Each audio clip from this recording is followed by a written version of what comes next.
Hi Professor, myself midhun surapaneni and here is my project. This time I am doing my project on the paper base because I don't have PC in my house, so that I am presenting it on paper. And this is my subroutine.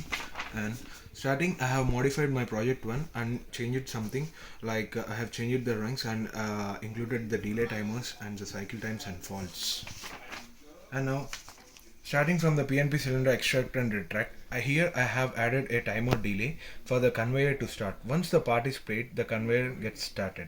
Now going to the stamps, here when the part is reached at the stamp position, the part gets stamped after 3.5 seconds when the part reached over to the stamp.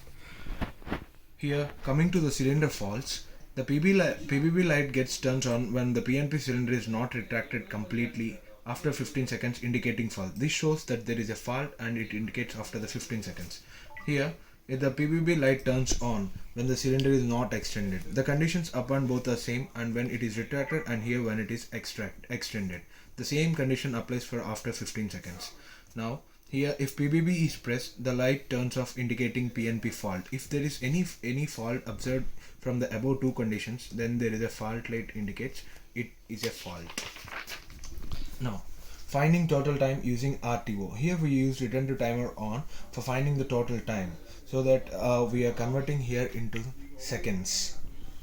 Now, let's move to the computing weight. Here the weight, we calculate the calculate the part of weight part, and here we calculate it in grams, so that here we store the weight in the current part. First we have to store the weight in the current part. Now the current weight part is moved to the real one and the clear current weight part.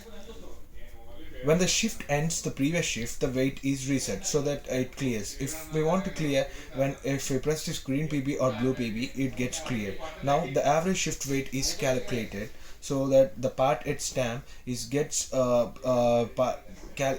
shift weight is calculated for the part at stamp. Here the shift average moves to the previous shift average, and it gets to the clear. Now we have to check whether the part is within the weight range, so that we are applying this rank and we are doing a check here. Now the greater than we are using the command the greater than and finding the part fault. Here the number of part faults are counted, so that the int shows the shift total parts. When the shift complete parts is pressed, the number of fault press is reset.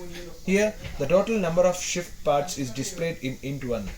Now coming to the cycle time, service now light turns on when the number of parts produced reaches 100. This is the service now light.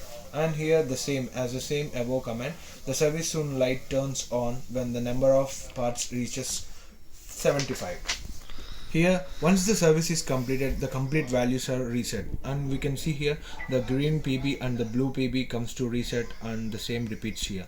Thank you Professor, and here is my project.